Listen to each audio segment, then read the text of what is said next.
Move to the question number 5। ध्यान से पढ़ो क्या कह रहा है।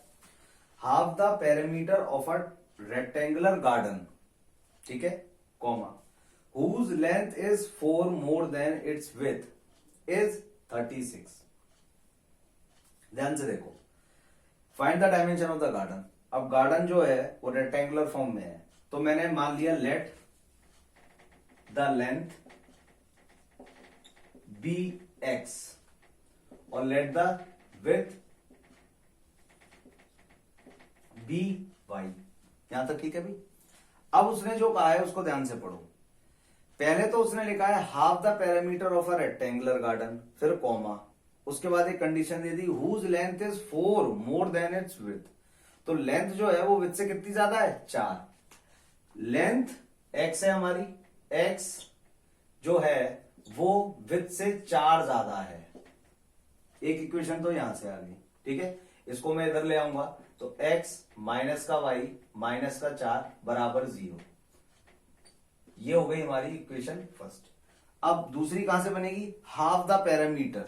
पैरामीटर रेक्टेंगल के कितना होता है भाई, अगर मैं रेक्टेंगल के पैरामीटर की बात करूं तो 2l plus B, this one is the perimeter. वो कह रहा है इसका हाफ कर दो, ठीक है। तो अगर मैं पैरामीटर का हाफ कर दूं, कर दिया भाई। हुज लेंथ, यहां से दूसरी आ गई, whose length is 4 more than its breadth is 36। तो ये किसके बराबर हो जाएगा, 36 के बराबर। यहां तो कोई दिक्कत। अब ध्यान से देखो, पैरामीटर हमारा क्या था, 2l प्लस बी, उधर लिखा हुआ है मैंने। l लेंथ क्या है हमारा x, विड्थ क्या है हमारा y। तो क्या लिख सकते हैं हम पैरामीटर की जगह, उस फॉर्मूले को यूज करके 2 ब्रैकेट में x plus Y upon 2 equal to 36। मैंने कुछ नहीं किया, इस पैरामीटर को मैंने उस फॉर्मूले से रिप्लेस कर दिया और l की जगह x रख दिया, b की जगह y रख दिया। ये 2 से 2 कैंसिल हो गया, तो x plus Y equal to क्या आ गया हमारे पास, 36। ये अपने पास सेकंड इक्वेशन आ गई, ठीक है। अब दोनों इक्वेशन आ गई, दोनों हम इजीली सॉल्व कर सकते हैं। सॉल्व करो भाई। ये यहां लिख देते हैं, इसको स्टैंडर्ड फॉर्म में लिखेंगे तो इधर ले आएंगे, क्या आएगा, माइनस का 36 बराबर 0। अब क्या हो जाएगा, सिंपल ऐड कर दो, तो y से y कैंसिल, ये क्या हो जाएगा 2x, दोनों माइनस के क्या हो जाएगा, माइनस का 40 बराबर 0। तो 2x बराबर 40, x बराबर क्या हो जाएगा 40 अपॉन 2, यानी कितना हो जाएगा भाई 20, ठीक है। ये x हमने क्या माना था भाई लेंथ, तो लेंथ हमारे पास कितनी आ गई, ध्यान से देखो 20। अब ब्रेथ निकालने के लिए किसी में भी पुट कर दो, फर्स्ट में या सेकंड में, फर्स्ट में पुट कर देते हैं, in first, put in first, English लिख लेना। तो फर्स्ट में हम जब पुट करेंगे तो फर्स्ट हमारी क्या थी, ये थी, ठीक है। तो x हमारा 20 आया है, तो 20 इधर पुट कर रहा हूं मैं, या इधर पुट कर दो कहीं भी, ये भी फर्स्ट ही है, 20 इसमें पुट कर रहा हूं मैं, इक्वल्स टू 4 प्लस वाई, ये इधर आएगा माइनस हो जाएगा, तो y इक्वल टू 16, ठीक है। ये हमारे पास क्या आ गई भाई, ये हमारे पास विड्थ आ गई। तो अब उसने डायमेंशन पूछी थी, तो डायमेंशन हम इंग्लिश में लिख देंगे, the length of the garden is 20, ठीक है, मीटर। ध्यान से देखो, यूनिट भी देखना भी, मीटर दे रखा है, तो लास्ट में एक इंग्लिश में लाइन लिखनी पड़ेगी, that the length of the rectangular garden B is 20 metre and the width of the rectangular garden is 16 metre. इतनी अंग्रेजी की लाइन खुद लिख लेना। अब आते हैं नेक्स्ट क्वेश्चन पे, question number 6। Given the linear equation 2x plus 3y minus 8, क्या दे रखा है, 2x प्लस 3y माइनस का 8 बराबर 0, ठीक है भाई। अब वो कह रहा है right another linear equation in 2 variables such that the geometrical representation of the pair so formed are intersecting. पहला उसने क्या कहा है, ऐसा पेयर बनाओ दूसरी लीनियर इक्वेशन का जो इंटरसेक्टिंग हो। अब इंटरसेक्टिंग की कंडीशन क्या होती है, याद करो कि भाई a1 upon a2 is not equal to b1 upon b2, ये होना चाहिए। तो हमारे पास इक्वेशन ये गिवन है।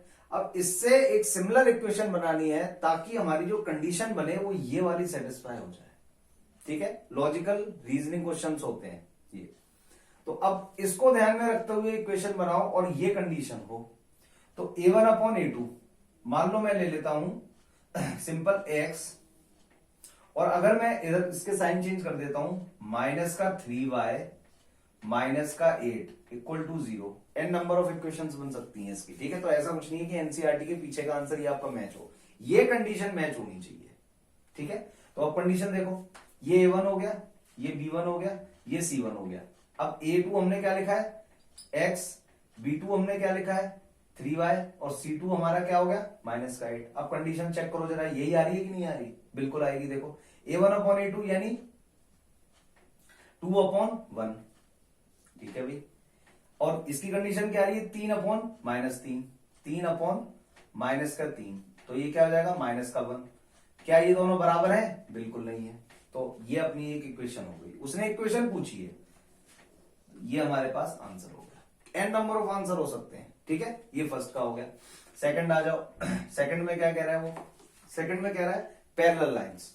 अब पैरेलल लाइंस के लिए हमारे पास कंडीशन क्या होती थी, नो सॉल्यूशन वाली। मतलब हमें कंडीशन याद होनी चाहिए a1 अपॉन a2 बराबर होनी चाहिए b1 अपॉन b2 के, लेकिन बराबर नहीं होनी चाहिए c1 अपॉन c2 के। तो एक ऐसी इक्वेशन बनानी है कि a1 अपॉन a2 और b1 अपॉन b2 तो बराबर हो जाए। इक्वेशन स्टैंडर्ड ही है हमारे पास गिवन है, ठीक है। अब ध्यान से देखो, ये और ये टर्म बराबर होने चाहिए, तो कुछ नहीं करना, 2x प्लस 3y तो लिख देना, क्योंकि ये दोनों बराबर करने हैं, इसलिए दोनों एज इट इज हमने टीप दिए। अब c बराबर नहीं होना चाहिए, ठीक है। तो c बराबर नहीं हो तो हम क्या करेंगे, सिंपल हम लिख देंगे माइनस का 1 बराबर 0। अब जरा देखो a1 अपॉन a2 क्या आया 1, b1 upon a1 upon a2 क्या है 2 अपॉन 2 यानी 1, b1 अपॉन b2 क्या है यानी 1। तो देखो ये वाली कंडीशन यहां तक पूरी हो गई। c1 अपॉन c2 के बराबर नहीं होना चाहिए, तो -8 और -1 यानी 8, ठीक है भाई। तो ये हमारा रेशियो क्या हो गया, इसको सेटिस्फाई कर रहा है, ठीक है। नहीं समझ में आया फिर से रिवाइंड करके देखना, मैंने क्या बोला है, ये अपॉन ये यानी क्या आया 2 अपॉन 2 करके दिखा देता हूं, 2 अपॉन 2 यानी ये आया 1, ये आया a1 upon a2, b1 upon b2 निकालो 3 अपॉन 3, 3 अपॉन 3 क्या आया 1। तो देखो ये दोनों इक्वल हो गए, ये कंडीशन कह रहा है। अब ये c1 अपॉन c2 बराबर नहीं होना चाहिए, तो -8 अपॉन माइनस का 1 से 1 कटा 8। तो देखो ये a1 अपॉन a2 दोनों तो 1 1 आ गए, ये दोनों इक्वल हो गए, लेकिन ये 8 के बराबर नहीं है, तो इसलिए ये क्या हो गया, ये वाली कंडीशन हो गई। तो इसकी इक्वेशन हमारे पास ये हो गई। इसकी भी कोई भी इक्वेशन बन सकती है, ठीक है, जरूरी नहीं एनसीईआरटी से ही मैच करे, ठीक है। और लास्ट हमारे पास क्या बनाना है, कोइंसिडेंट। कोइंसिडेंट क्या होती है, एक के ऊपर एक, मतलब a1 upon a2 equal to b1 upon b2 equal to c1 upon c2। अब देखो इस कहानी में जो हमारा थर्ड पार्ट है, कौन सा पार्ट है, थर्ड पार्ट, इसमें थोड़ी सी लड़ाई चलती है। क्यों, ध्यान से सुनना। यहां पे तो हमने क्या किया, ये इक्वेशंस बना दी।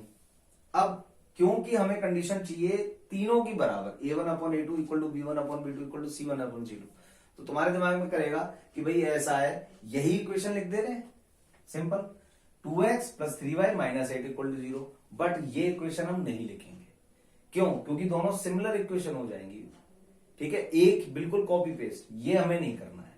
तो हम थोड़ा सा दिमाग चलाएंगे, सिंपल क्या करेंगे, इस पूरी इक्वेशन को 2 से मल्टीप्लाई कर दो, बात खत्म। जैसे ही मैं 2 से मल्टीप्लाई करूंगा तो ये क्या बन जाएगा, ध्यान से देखो इधर, ये बन जाएगा 2 से मल्टीप्लाई करते हैं 4x प्लस का 6y माइनस का 16 बराबर 0, ठीक है। और ये इक्वेशन पहले से गिवन थी, ठीक है। अब जरा निकालो a1 अपॉन a2, a1 इसको माना है ना, तो 2 अपॉन 4 क्या आया 1 अपॉन 2, 3 अपॉन 6 क्या आया 1 अपॉन 2, और -8 अपॉन 16 माइनस का 16, माइनस से माइनस कटा 1 अपॉन 2। तो देखो ध्यान से, a1 upon a2 equal to b1 upon b2 equal to c1 upon c2, यानी कोइंसिडेंट, ठीक है। ये गलती मत करना कि यही टीप दो, ये नहीं करना है। अगर ये कर दोगे तो 0 नंबर पाओगे बिल्कुल, बहुत बढ़िया तरीके से, एकदम अंडा देगा वो, एक अंडा भी नहीं, आज के मेरे ऐसे होंगे तो 2 अंडे देंगे, खुश हो जाना लेके, ठीक है। 2 अंडे नहीं चाहिए, क्या चाहिए, सिंपल 2 से मल्टीप्लाई करो, काम हो जाएगा। ये कौन सी कंडीशन के लिए, coincident, a1 upon a2 equal to b1 upon b2 equal to c1 upon c2। अब ये जो 7th क्वेश्चन है ये इजी है, बस ये मैंने डिस्कस करके पहले भी वीडियोस में बताया था कि ट्राइंगल देखो ध्यान से, draw the graph of the equation, दो इक्वेशन दे रखी, ग्राफ ड्रॉ कर लोगे, ठीक है, दो टेबल बना के, खिड़की बना के, कोऑर्डिनेट्स बताने हैं of the triangle formed by these lines, ध्यान से देखो, फॉर्म्ड बाय दीज लाइंस, दोनों लाइन इंटरसेक्ट करेंगी वो, and with the x axis, और विद द एक्स एक्सिस, तो एक्स एक्सिस को लेके और वो दोनों लाइन को लेके जो एरिया ट्राइंगल का बन रहा है उसके पहले तो बताने हैं कोऑर्डिनेट्स, ठीक है, और फिर उसको पेंसिल से क्या कर देना है, सिंपल शेड कर देना है, ठीक है। 7th क्वेश्चन आपसे हो जाएगा, नहीं हो तो बताना, मैं नेक्स्ट वीडियो में इसको डाल दूंगा, just write it down in the comment box, ठीक है। तो आज के लिए इतना ही, thank you very much, have a nice day, good night, शब्बा खैर, मिलते हैं नेक्स्ट वीडियो में लीनियर इक्वेशन की। Thank you very much.